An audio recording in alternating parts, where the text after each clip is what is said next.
and this is the Laura Flanders Show, a TV and radio program that shines a light on the solutions of tomorrow today. We report on the people and movements driving systemic change from the worlds of politics, arts, and entrepreneurship. Welcome. Trans liberation has become the latest frontline in the struggle for civil rights, a hinge issue. It intersects with every racial, gender, and class reckoning of our time. The ways trans people are represented speaks volumes about our culture and shapes all of us in complex ways. Trans liberation, in turn, just may help to make all of us more free. But to move forward, we have to understand where we've come from. In their new film, Disclosure, Sam Feder, Amy Scholder, and Laverne Cox use over a century's worth of film to show how anxieties about trans identities have always shown up in our culture. Hollywood, past and present, has had a lot of power to shape not just attitudes, but how we feel and act, and generations of trans people's lives. With that history as a background, Disclosure explores what's next for trans liberation and what a culture with trans voices at the center might look like and feel like. And the makers of Disclosure aren't just sitting back and hoping, they're actively using their powerful documentary as a tool for social change. Disclosure won the GLAAD, Gay Lesbian Alliance Against Defamation, Media Award for Outstanding Documentary this year, and has been nominated for a Peabody for its compelling and empowering story. With me to discuss the film and what they're up to are actress, activist, executive producer Laverne Cox, director Sam Feder, and producer Amy Scholder. For those in our audience who have yet to catch Disclosure, it's streaming on Netflix. Here's a trailer. Check it out. Do you know that feeling when you're sitting in a movie theater and everyone's laughing at something and you just don't get it? Can't find a better man. I hate everyone else in the world but you. I never thought I'd live in a world where trans people would be celebrated on or off the screen. Thank you so much for this moment. I never thought the media would stop asking horrible questions. How do you hide your peanuts? And start treating us with respect. You kept it quiet because you said you didn't want to become othered. Now, look how far we've come. We have so much more representation in government, in media. We are everywhere. And you never know what those positive images do for other people. You never know. For the first time, trans people are taking center of their own storytelling.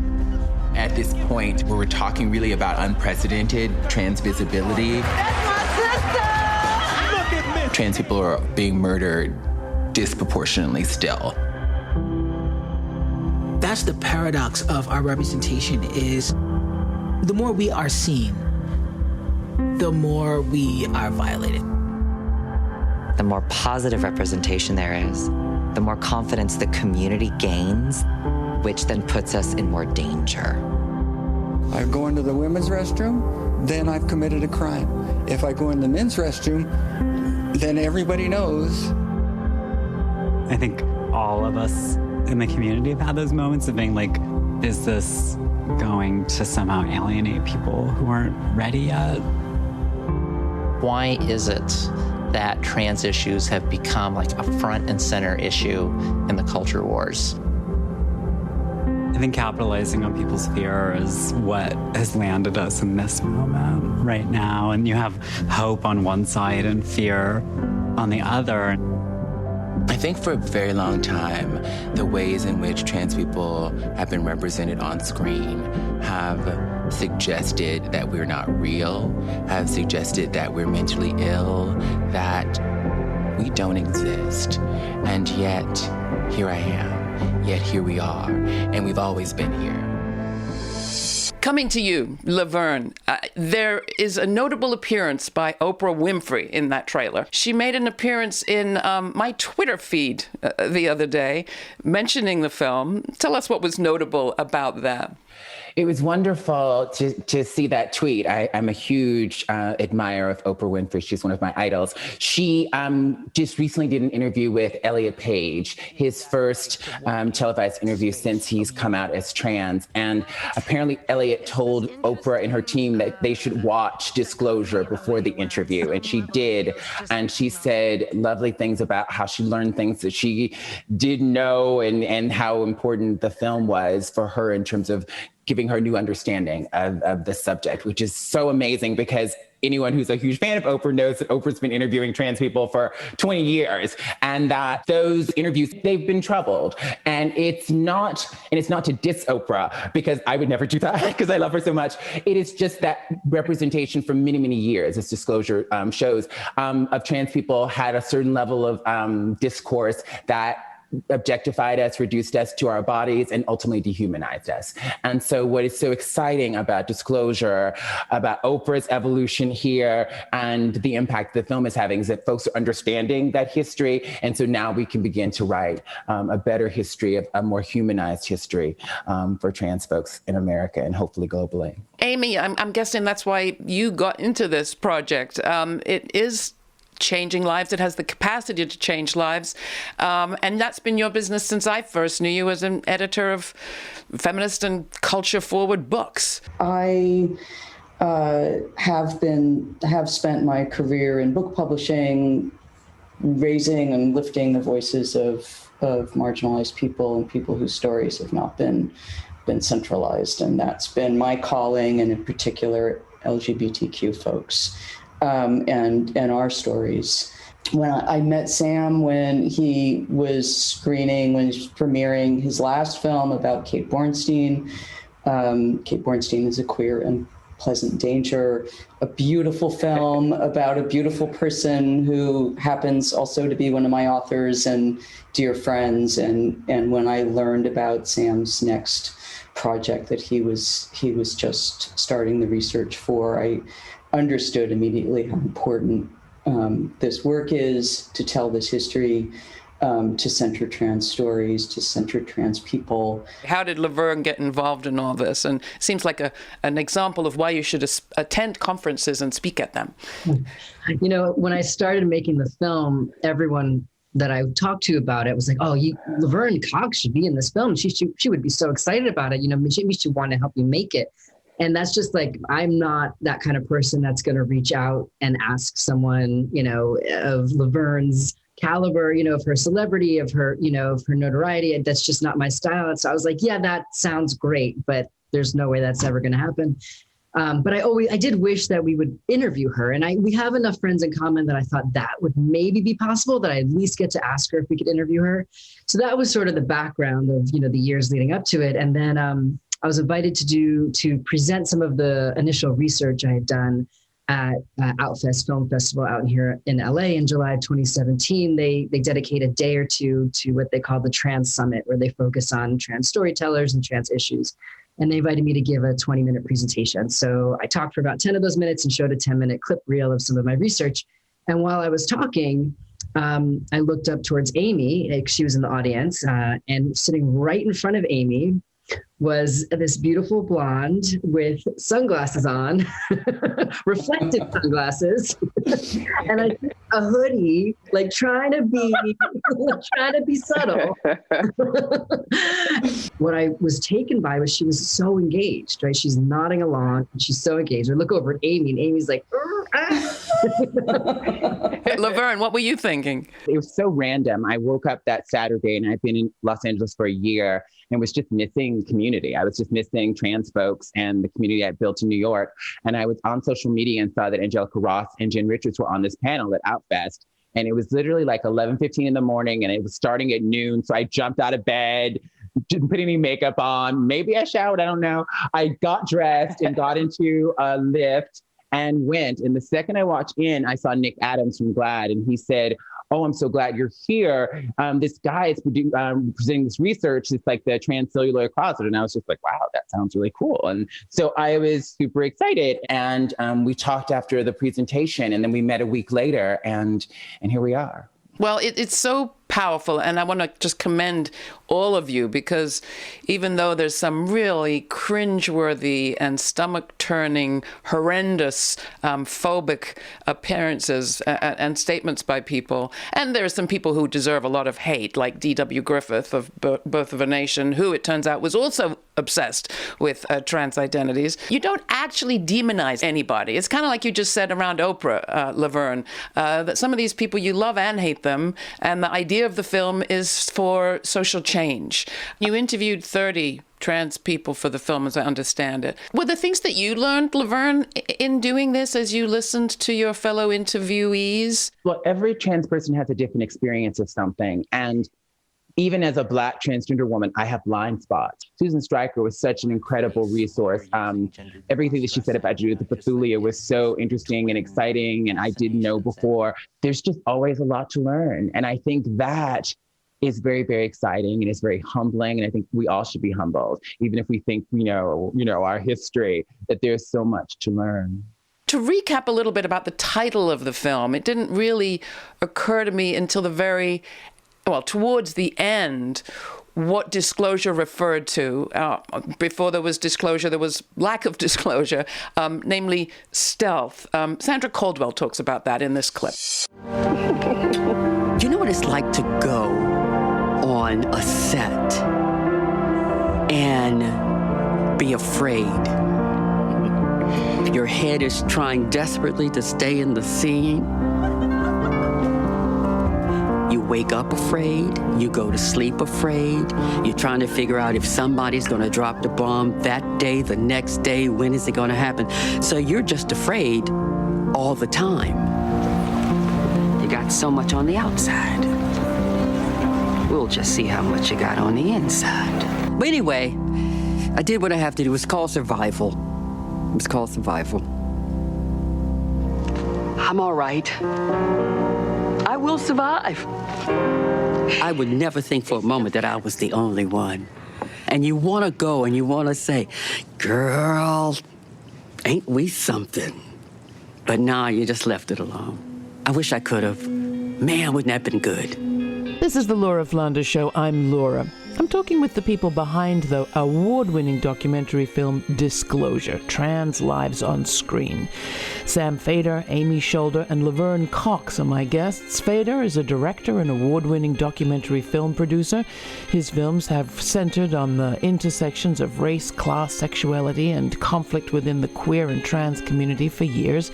Amy Scholder is an LGBT activist and leader as a publisher of progressive literature for over 20 years. And Laverne Cox, well, Laverne is a 4-time Emmy-nominated actress, Emmy award-winning producer, and a prominent equal rights advocate who you may know from her own podcast, The Laverne Cox Show, among other things. She's featured in the documentary along with other leading trans thinkers and creatives who share their reactions and resistance to some of Hollywood's depictions of their lives.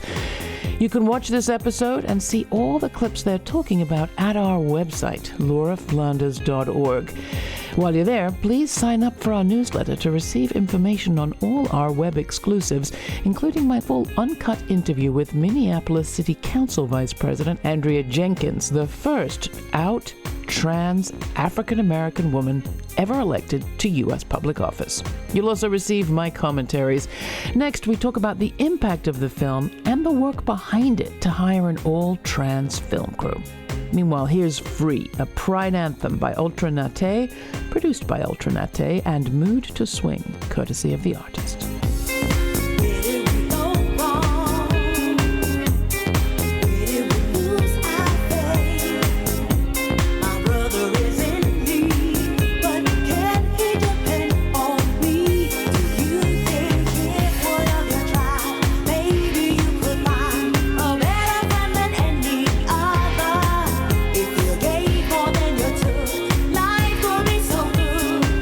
Come on and try. Now's the time.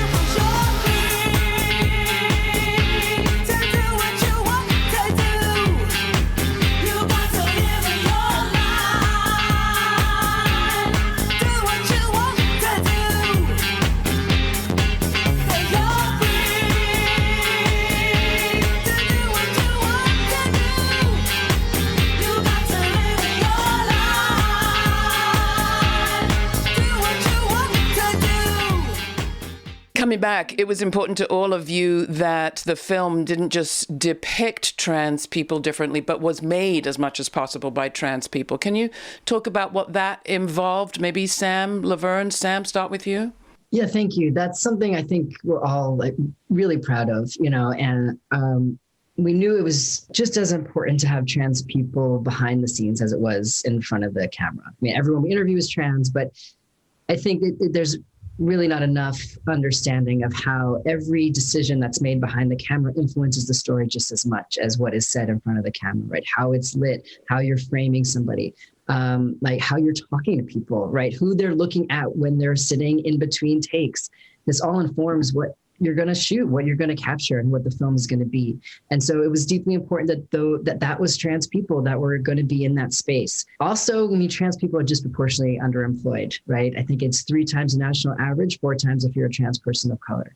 And also being a trans person, whether by choice or circumstance, you just don't have as many opportunities. So we prioritized hiring trans people on this set. And when we couldn't hire a trans person for a specific role, the non-trans person we hired mentored a trans person. As much as we've been asked to do Q&As on our film, we've also been invited to development, inclusion, and equity trainings to talk about our hiring practice, because people are understanding that this is the way we move forward. Like, it's not about unpaid internships or, the ideal of working your way up. Like, we actually have to mentor people and pay them as we mentor them to really level the playing field, to really give people the opportunities to do the work that they want to do.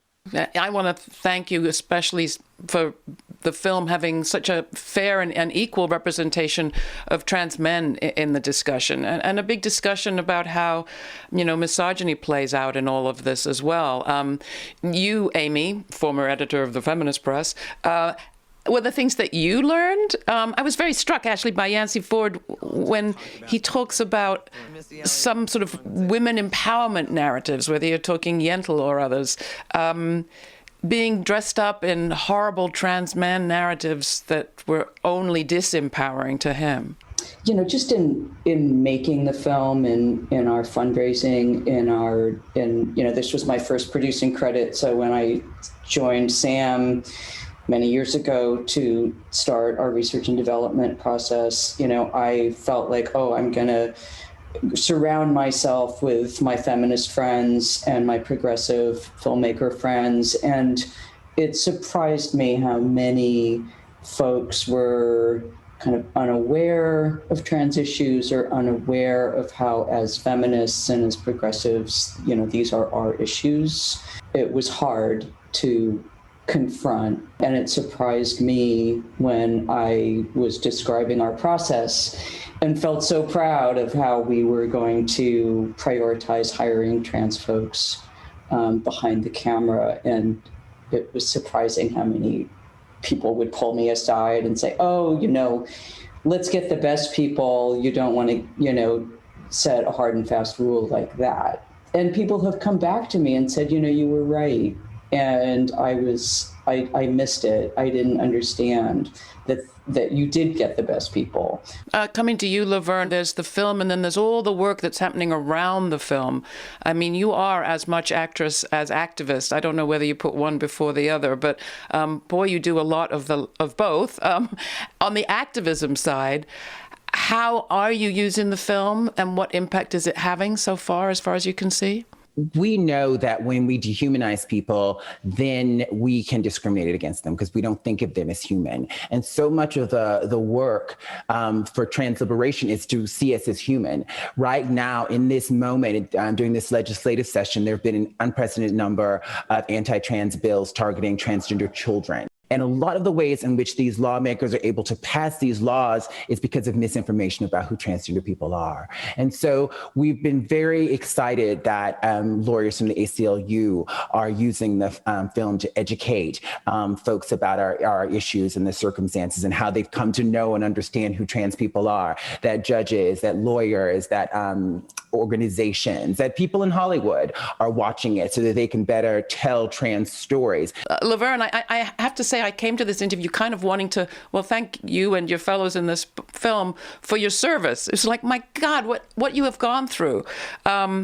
not to dwell there, but to talk about what is possible on the other side of that, which you also represent. Talk to us about what your vision, we talk about a tipping point, and you have that cover from Time magazine, the transgender tipping point, culture is shifting. What's your vision of what's on the other side of this tip? Healing and love and acceptance and everyone's humanity is on the other side. But it's this thing. I had a beautiful conversation on my podcast, the Laverne Cox Show, with Brene Brown. Actually, we had the conversation first on her podcast, Unlocking Us. And she said, and she's always, I'm a huge fan of hers, and she said for years that when we deny our stories, those stories define us. When we deny something, our story, it defines us. But when we can own our stories, we can write a brave new ending. And for a very long time, we've been in denial about the story of trans folks in America and globally in cinema. And now that we have the information, the disclosures given us, we can begin to write a brave new ending if we own the story. Sam, do you want to weigh in on that? I'm not interested in a world where we're all the same, where I'm just like you and you're just like me. I'm not interested in a world where trans people are just part of the binary. I like being trans, you know, I like the fact that I've had to really interrogate my place in the world and understand how I can move in this seemingly static understanding. And I've had to find a way of making it really mutable and I like what it has done when I have to understand how people are looking at me, as frustrating as it is. But like, you know, I think the depth of introspection trans people have to do really is, you know, gives us a bit of a superpower in a lot of ways. And I don't want to live in a world without gender. You know, there's a lot of talk about gender is over. And I think that's fine for people who want that, but I don't want that. Like, I think gender is beautiful and expansive and fun. We have to do what Laverne is saying, is we have to heal and we have to write a new ending. And then maybe we can live in this world where, you know, we can be all these things that we are in the privacy and our safety in our communities. And we can be in that in the rest of the world too. Sam, we have to be able to imagine it, though. We have to first be able to imagine it, to visualize it, and then we can have it come into fruition. And if we can imagine it, then we can begin to create it maybe in small pockets. And then folks can be like, well, what's going on over there?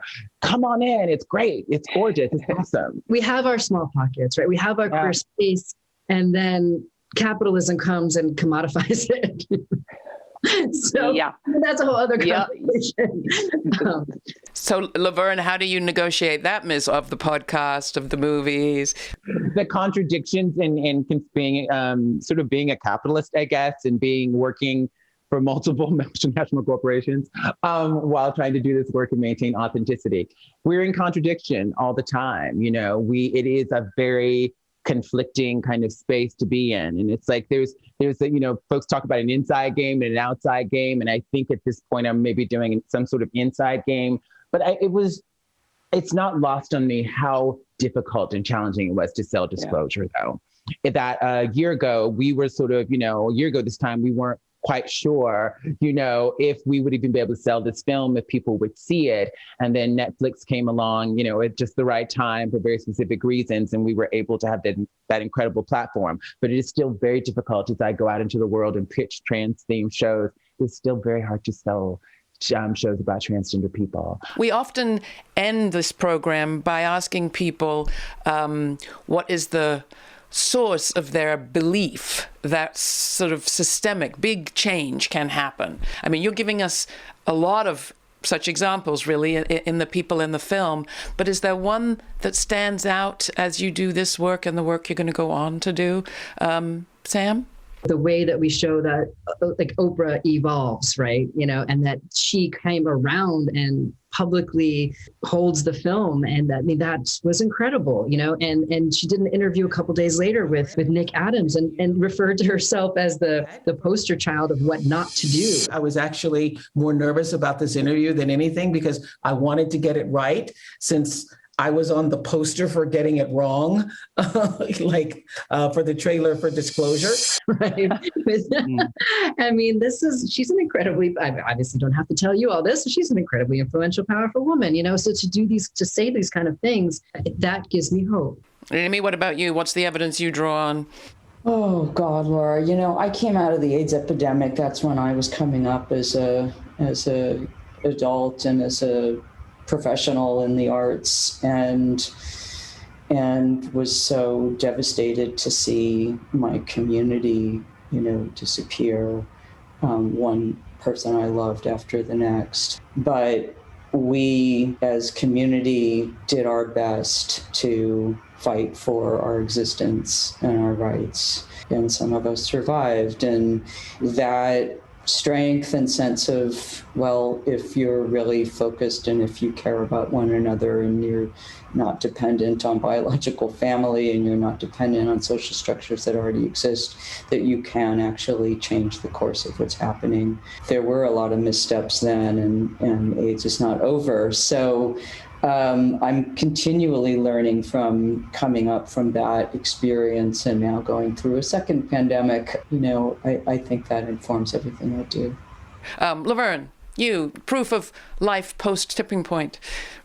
The evidence for me is my own life. When I had a speaking engagement last week and they were reading my bio and they were saying the first trans person to be on the cover of this magazine or be nominated for this or have a wax figure at Madame Tussauds and all the things. What hit me that time hearing that bio is that before me, these things had not happened. And these things were happening in 2014 and 2015 and 16. And so what is sad about that is that they had not happened before me, and then that they are now happening and that I'm not the last. My friend MJ Rodriguez is just on the cover, a solo cover of Entertainment Weekly. It's her second cover, but it's her first solo cover.